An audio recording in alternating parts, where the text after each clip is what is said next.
안녕하십니까. 이 시간은 로마서 3장입니다.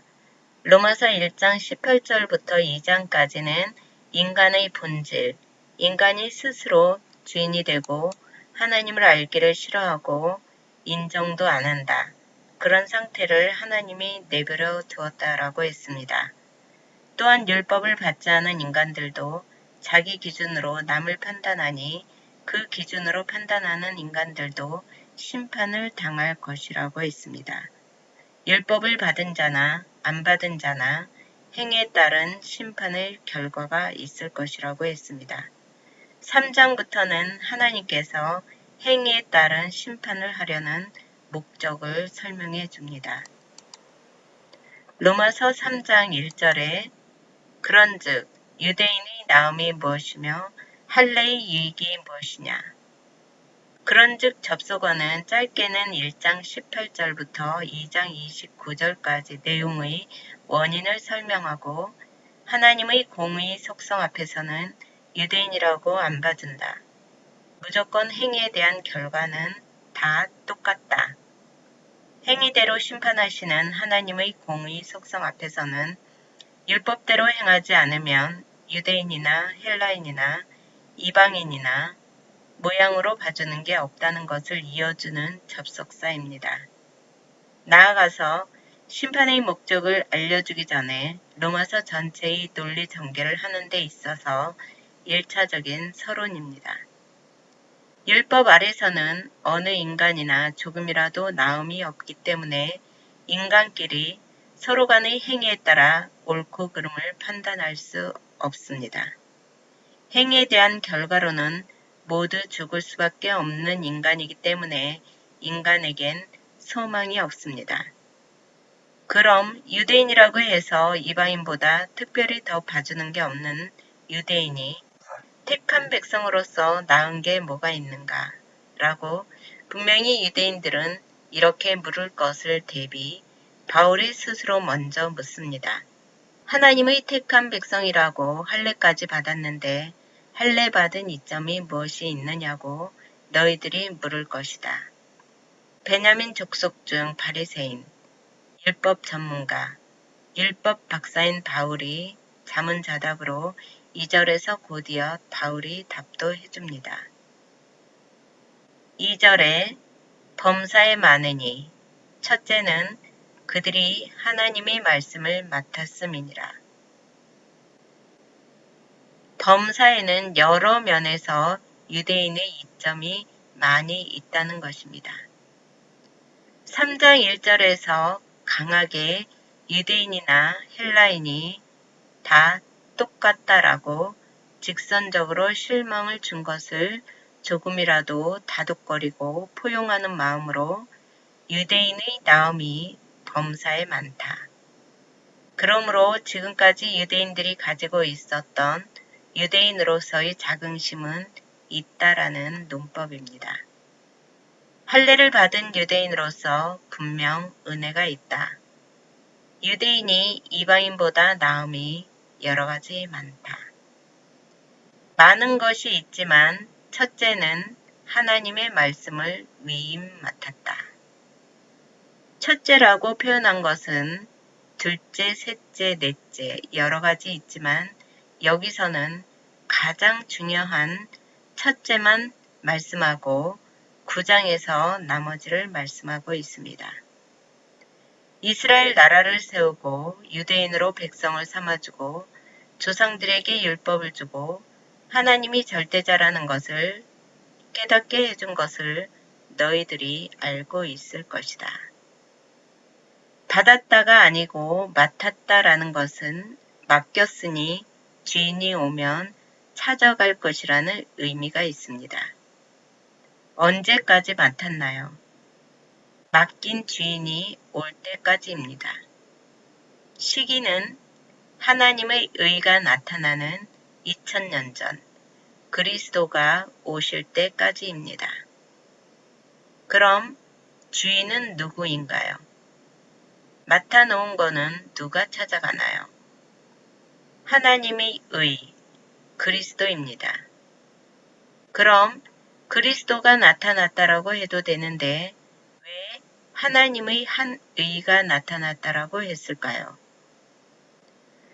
나타났다는 것은 원래 존재해 있었기 때문에 나타났다라고 할 수 있습니다. 즉, 영원 전부터 감춰져 있던 비밀이 나타난 것입니다. 영원 전부터 하나님의 작정이 있었고 작정대로 그리스도가 이 땅에 오셔서 하나님의 작정이 성취되었습니다. 언약대로 하나님의 작정이 성취된 것을 하나님의 의라고 표현한 것입니다. 메시아가 온 것은 하나님의 의를 드러내기 위한 과정일 뿐입니다. 말씀의 주인이 왔는데도 이스라엘 사람은 맡은 것을 주지 않았습니다. 누가복음에서는 그리스도의 주인된 직임을 알려주고 있습니다. 예수님께서 주인과 종의 비유를 통해 내가 주인이라고 분명히 말씀하고 있습니다. 일시적으로 맡은 것을 이스라엘 사람이 주지 않았다는 것은 무슨 뜻인가요? 하나님의 의, 그리스도가 주인이고 그리스도만이 의인데 이스라엘 사람들, 유대인들은 자기들이 율법의 결과로 의인이라고 주장한 것입니다. 그리스도가 주인으로 오셨을 때는 나는 죄인입니다 하고 예수님께 모든 의를 돌려줘야 하는데 그렇게 하지 않았고 자기가 율법을 지켜서 의인이 되겠다고 계속해서 율법적인 행위를 통해서 의인이라고 주장한 것입니다. 2018년 지금도 육적인 유대인들은 율법을 지키며 메시아, 그리스도를 배척하고 있습니다. 하나님께서 말씀을 맡기신 이유는 무엇일까요? 인간은 모두 진노 속에 있다. 모든 인간은 죄인이다. 죄를 깨달으라고 말씀인 율법을 맡긴 것입니다. 지켜 행하라고 맡긴 게 아니고 스스로 죄인임을 기억나게 하려고 준 것입니다.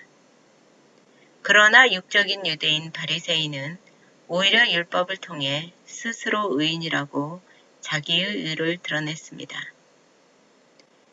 이스라엘 유대인에게 메시아가 오실 때까지 말씀을 맡겼는데 율법을 자기 마음대로 해석해서 자기의 의만 드러냅니다. 유대인뿐만 아니라 요즘 기독교인들 중에도 율법을 통해 자기의 의를 자꾸 드러냅니다.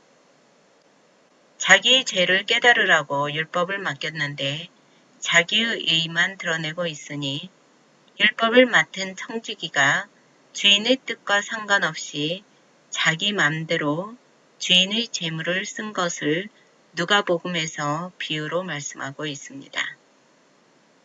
하나님의 의, 하나님의 말씀을 일시적으로 맡겼는데 종들이 주인의 재산을 마음대로 쓴 것처럼 종이 제 맘대로 율법을 사용한 것입니다. 사람 앞에서 스스로 옳다 하는 자는 자기의 의를 나타내므로 하나님을 섬길 수 없습니다. 자기 죄를 드러낸 자만 하나님을 섬길 수 있는 것입니다. 유대인은 하나님의 택하신 백성으로 하나님을 먼저 만났고 말씀을 맡았습니다. 출발점이 이방인과 다릅니다. 이방인한테는 말씀을 맡기지 않았고 말씀이 없었습니다. 3절에 어떤 자들이 믿지 아니하였으면 어찌하리요. 그 믿지 아니함이 하나님의 미쁘심을 패하겠느냐.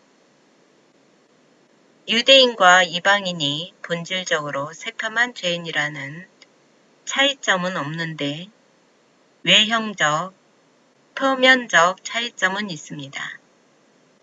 유대인은 말씀을 미리 맡았고 맡은 만큼 할례받은 유익이 많은데도 유대인과 이방인의 차이점을 믿지 않고 이면적으로 유대인의 나음이 없다고 그들이 영원전 복을 받았다는 것을 믿지 않는다는 전제하에 그들이 믿지 않는다 해서 영원전 작정하신 하나님의 미쁘심이 폐하여지느냐. 하나님의 말씀을 맡았다는 것을 인정하면서도 유대인들 중 어떤 자들은 말씀을 맡았다는 것, 유대인으로서 할례인으로서 이점이 있다는 것, 천국 백성이라는 것을 믿지 않는 자들이 있습니다. 행위와 상관없이 영원한 복을 받는다고 약속한 것, 천국 백성이라는 것, 이면적인 할례의 참 주인인 그리스도를 믿지 않는다는 것입니다. 아브라함 씨에게 복을 준다고 구별한 것이 할례입니다. 아브라함의 씨에서 그리스도가 온다는 것을 잊어버리지 말라고 기억나게 하기 위해 메시아가 올 때까지 할례를 하라고 했는데 하나님의 의, 그리스도가 이 땅에 왔는데도 메시아를 믿지 않았습니다. 미쁘심은 하나님의 예언, 언약하신 약속, 영원전 하나님의 작정이 이루어지는 것으로서 하나님의 신실함입니다.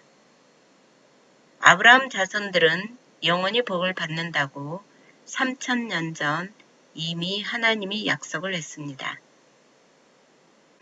그런데 약속받은 유대인이 약속받지 않은 자들보다 나음이 없으면 결국 행위에 따라 영원한 지옥에 가니 언약하시고 선하시고 진실한 하나님이 언약을 지키지 않으니 하나님의 신실한 속성이 무너지고 미쁘심이 폐하여지는 것입니다. 미리 언약받은 유대인들이 설령 잘못을 저질러도 행위와 상관없이 복을 주어야 언약이 폐기되지 않고 하나님의 약속이 그대로 이루어지는 것입니다.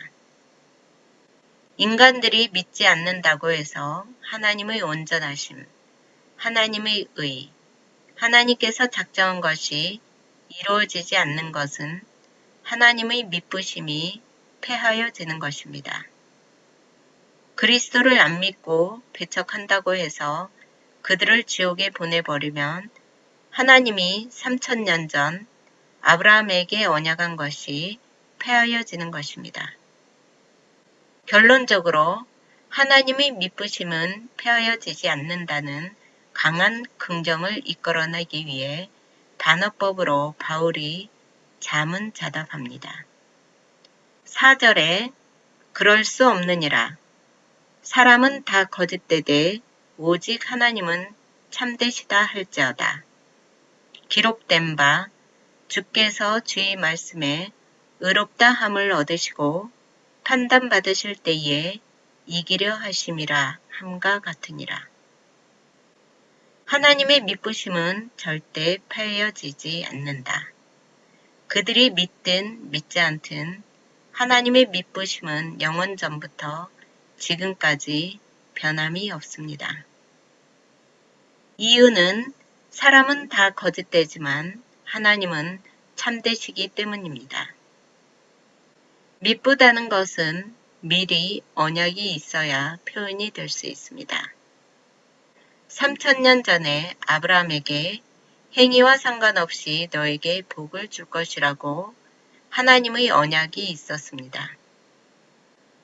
시편 51편을 인용하여 하나님의 언약이 있었기 때문에 다윗은 범죄에도 불구하고 당연히 자비와 긍휼을 달라고 기도하고 있습니다. 다윗의 이 기도는 하나님의 언약을 드러내는 것입니다. 다윗의 고백은 바로 우리의 고백입니다. 다윗은 밧세바를 취한 불의를 행했지만 우리는 시간마다 날마다 내가 죄인이 되고 내가 하고 싶은 대로 하는 것이 간음이고 불의입니다. 다윗이 남의 아내를 취해 돌로 쳐 죽임을 당할 수 있는 긴박한 상황에 나단이 책망하러 오기 전에 미리 하나님 앞에 신앙 고백한 기도 내용입니다. 영장으로 한 시, 죽는 날까지 경험을 통해 마지막으로 토하는 육신의 삶의 과정 속에선 어제까진 좋았는데 내일 되면 좋은 일이 나쁜 일이 될 수도 있습니다. 날이 바뀌면 선이 악이 되고 악이 선이 되는 일들이 종종 있습니다.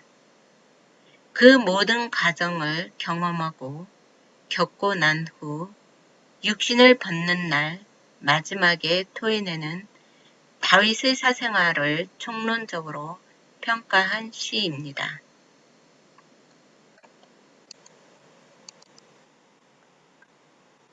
시편 51편 1절에 하나님이여 주의 인자를 쫓아 나를 공의히 여기시며 주의 많은 자비를 쫓아 내 죄가를 도말하소서. 인자란 영원전 택하신 하나님의 영원한 사랑입니다. 다윗은 미리 사랑을 받은 자로서 미리 하나님께서 사랑한다고 언약하시고 의를 칭해 주었습니다. 긍휼이란 행동과 상관없이 간통을 하기 전 언약하신 것을 주기로 미리 약속하셨으니 불의와 상관없이 칭의를 당연히 주십시오. 당신은 사랑을 가지신 분이고 한 번 언약하시면 죽는 날까지 사랑을 베푸시는 분이니 설령 내가 남의 아내 밧세바를 취했다고 해서 주의 인자는 없어지지 않으니 내가 지은 모든 죄를 다 도말하고 없애주소서. 믿는 자들이 지은 모든 죄를 보혈로 씻어준다는 구약적 표현입니다. 2절에 나의 죄악을 말갛게 씻기시며 나의 죄를 깨끗이 제하소서. 말갛게라는 것은 점 한 방울의 티도 없이 하얗고 깨끗하고 투명하게 원래대로 흠도 없게 나의 죄를 깨끗이 제하여 달라는 것입니다. 3절에 대저 나는 내 죄가를 아오니 내 죄가 항상 내 앞에 있나이다. 나는 내 죄를 스스로 알고 있다. 항상 내 머릿속에 기억하고 있다고 하였습니다. 4절에 내가 주께만 범죄하여 주의 목전에 악을 행하였사오니 주께서 말씀하실 때에 의로우시다 하고 판단하실 때에 순전하시다 하리이다. 로마서 3장 4절에서 인용한 부분입니다. 미쁘신 하나님을 다윗이 고백한 것입니다. 주께서 주는 미쁘신 하나님, 언약하신 성부 하나님입니다. 판단이란 심판을 말합니다. 작정하신 하나님께서 하나님 말씀대로 의롭다고 하신 그리스도가 십자가에서 돌아가셔도 심판으로 다시 부활하신다는 것입니다. 의롭다고 하신 그리스도를 돌아가게 하시고 다시 부활하게 하시는 원인을 설명해 주는 것입니다. 언약대로 이루어 주시는 분을 하나님을 미쁘신 분이라고 표현한 것입니다. 다르게는 선하고 진실하신 분이라고 할 수 있습니다. 주의 말씀에 주께서 말씀하실 때에는 주께서 의롭다고 칭해 주실 때에 칭의를 주셨기 때문에 칭의를 주셔야만 이라는 뜻입니다. 의롭다함을 얻으시고 의로우시다. 의롭다함을 얻었다는 것은 난 깨끗한 사람이 되었다. 신학 체계가 정립된 19세기부터 구원론에서 칭의라고 하였습니다. 하얗고 깨끗한 몸이다. 한번 의롭다 하면 난 완벽하게 순전하고 깨끗하다는 것입니다. 주 앞에 설 때 내 죄를 깨끗하다고 해 주십시오라고 기도하고 있습니다. 5절에 내가 죄악 중에 출생하였으며 모친이 죄 중에 나를 잉태하였나이다. 다윗은 내가 범죄한 근본적 이유는 내가 죄악 중에서 태어났고 모친이 죄 중에 나를 잉태하였기 때문이라고 표현하였습니다. 다윗의 이 신앙 고백의 동기는 밧세바를 취하고 밧세바의 남편을 죽이고 밧세바를 통해 솔로몬을 낳게 한 나는 새카만 죄악 속에서 태어났고 모친이 죄 중에 잉태하였기 때문에 당연히 이러한 결과가 드러난 것입니다. 라고 다윗이 자신의 행동에 대한 당위성을 내세우는 것입니다. 그러니 당신이 나를 순전하다고 깨끗하다고 해줘야만이 난 순전한 사람이 됩니다. 라고 기도합니다. 다윗은 내가 죄를 지어 죄인이 아니고 태어나기 전부터 죄인이었기 때문에 죄인이 될 수밖에 없었으니 장차 오실 메시아께서 나를 순전하게 하셔야만이 내가 순전하게 됩니다. 라고 고백하는 것입니다. 하나님의 의란 미리 계획, 작정하신 것이 성도들에게 결과로서 행동에 드러날 때 의라고 하는 것입니다. 하나님의 의가 인간들에게 적용될 때 칭의가 되는 것입니다. 사람이 믿든 믿지 않든 하나님의 미쁘심은 폐하여지지 않습니다. 사람은 환경에 따라 자기의 행동이 달라집니다. 내 행동에 따라 타인의 결과도 달라집니다. 쉽게 말해 상대에 따라 나 자신의 행동이 달라지는 것이 인간입니다. 예를 들어 김 집사의 행동에 상관없이 내가 모든 걸 드리겠습니다. 이렇게 미리 약속을 했다 하더라도 김 집사의 행동에 따라 약속한 사람의 마음이 달라지거나 결과가 달라질 수 있습니다. 이렇게 인간은 상대의 행위에 따라 결과가 달라지기 때문에 상대적 표현으로 사람은 다 거짓되대라고 한 것입니다. 그러나 하나님은 미쁘신 분이기 때문에 사람의 불의한 행동에 따라 영원전 작정하신 것이 변하지 않습니다. 사람의 행위에 따라서 하나님이 권선징악을 주신다면 하나님의 미쁘심은 폐하여지는 것입니다. 오직 하나님만이 진실하고 참되신 분이기 때문에 창세전 언약하신 작정은 폐하여지지 않고 하나님의 이름을 폐할 수가 없습니다.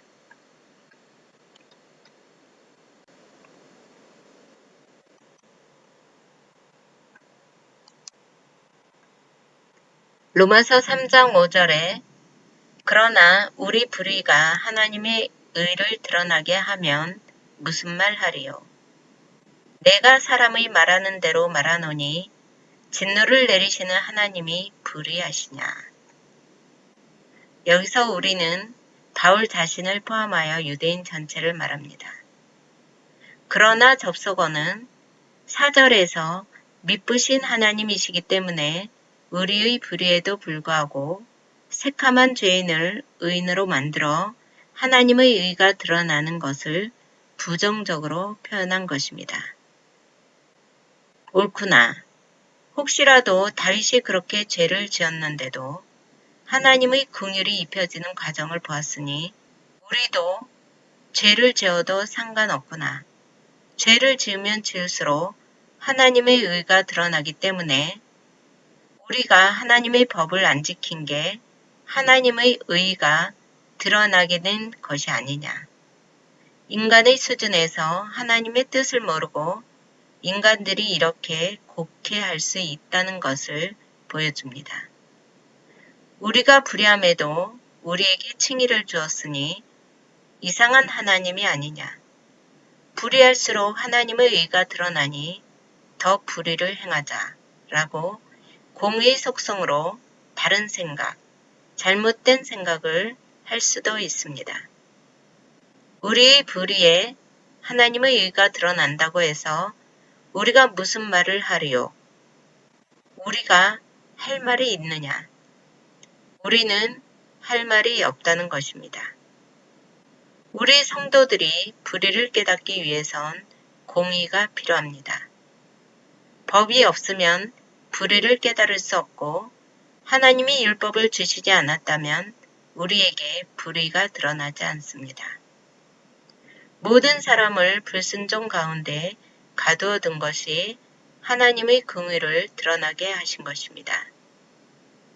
하나님이 율법을 주고 우리가 법을 지키지 못했기 때문에 우리 불의가 드러나게 되고 그로 인해 새카만 죄인인 우리들에게 하나님의 칭의가 드러난 것입니다. 우리 불의를 설명하기 위해 시편 51편 4절을 인용해서 설명해 주었고 바로 앞 4절에서 행위대로 심판하셔야 하는 하나님이 다윗을 심판해서 제외시키고 긍휼을 베푸신다고 해서 우리가 따질 수 있겠느냐? 우리가 무슨 말이라도 할 자격이 있느냐 하는 것입니다. 사람의 말하는 대로 말하노니 진노를 내리시는 하나님이 불의하시냐. 이 말씀은 인간적 사회에서의 일반적 관점에서 윤리적인 관점에서 토를 더 달면 인간의 불의에도 불구하고 하나님의 의를 나타내는 것과 2장 1절부터 행위대로 심판하시는 공의 속성으로 잘못된 사람만 진노를 내리시면 불의하지 않은데 공의 속성으로는 모든 사람에게 진노를 내리시는 하나님인데 다윗이 빠져나갔으니 잘못되지 않았냐. 하나님이 불의한 것이 아니냐. 이렇게 궁금증을 가지고 있을 사람이 있을 수 있다는 것입니다. 불택자에게는 모두 공의 속성으로 책임을 묻는데 곧 사망입니다. 택자들에게는 율법으로 죄를 깨닫게 해서 은혜의 속성, 사랑의 속성을 알게 합니다. 예수 믿는 사람들이 행위를 통한 의를 세우려고 하는 일이 많이 있습니다. 예를 들어 11조를 내던 사람이 11조를 안 하면 죄를 지은 것 같은 죄책감을 갖는 일들입니다. 바울은 인간들이 자꾸 공의 속성으로 들어가려고 하는 마음속의 의문점을 스스로 자문자답하여 결론을 내어주고 있습니다. 6절에 결코 그렇지 아니하니라. 만일 그러하면 하나님께서 어찌 세상을 심판하시리요. 하나님의 공평의 잣대로 세상을 심판한다면서 누구는 제외되고 누구는 심판의 대상이 되느냐. 만일 의인에게 하나님이 진노를 하거나 불의한 자를 심판해서 제외시킨다면 하나님이 불의하신데 불의한 하나님이 어떻게 세상 심판자가 되겠느냐고 바울이 먼저 자문합니다. 세상을 심판하는 것은 행위대로 공의로 심판하십니다. 공의의 속성으로는 다 죽이시고 은혜의 속성으로 살리신다고 영원전 언약하셨기 때문에 불의한 자에게 하나님의 의를 드러냈는데 그런 하나님을 불의하다고 하면 하나님의 미쁘심이 패하여집니다. 미쁘심이 패하여진 그런 하나님이 심판할 수 있느냐? 어떻게 바른 심판을 할 수가 있느냐? 인간들이 이렇게 생각할 수도 있다라고 반어법으로 말씀하고 있습니다. 공의 속성으로 진노를 내리시거나 긍휼의 속성으로 칭의를 주시는 하나님은 절대 불의하지 않다고 단호하게 말하는 것입니다. 7절에 그러나 나의 거짓말로 하나님의 참되심이 더 풍성하여 그의 영광이 되었으면 어찌 나도 죄인처럼 심판을 받으리요. 나의 불의 때문에 하나님의 의가 드러나고 하나님의 영광이 되었다면 하나님의 의가 드러나기 위해 내가 죄인이 된 것입니다. 그러면 내가 죄인이라 해서 심판을 받으면 안 되지 않느냐 라고 반어법으로 말하는 것입니다. 내 거짓말로 하나님의 참되심이 풍성해지고 하나님의 영광이 되었는데 하나님의 의를 드러내기 위해 내가 이렇게 노력했는데 내가 심판을 받아서야 되겠느냐. 내가 거짓말을 행해도 심판을 받지 않을 것이라고 생각하는 사람들이 있을 수 있을 것이라고 말하는 것입니다. 8절에 또는 그러면 선을 이루기 위하여 악을 행하자 하지 않겠느냐. 어떤 이들이 이렇게 비방하여 우리가 이런 말을 한다고 하니 그들은 정죄받는 것이 마땅하니라. 다윗의 행위. 다윗의 불의가 있었기 때문에 하나님의 칭의가 드러나니 다윗이 하나님의 의를 깨닫는 방법에 있어서 하나님의 의를 깨달으려면 우리가 죄를 더 드러내야겠다. 하나님의 칭의를 제대로 알지 못하는 자들은 자기 불의 때문에 하나님의 영광이 풍성해졌다고 하기도 하고 하나님의 의를 드러내기 위해 죄를 더 짓자, 하나님의 선을 이루기 위하여 악을 더 행하자라고 하면서 하나님의 사랑을 깨닫지 못하고 칭의에 대해 곡해하는 자, 자기가 지은 죄에 대해 자기 합리화를 하는 이런 자들은 심판받는 것이 마땅하다, 당연하다고 하였습니다.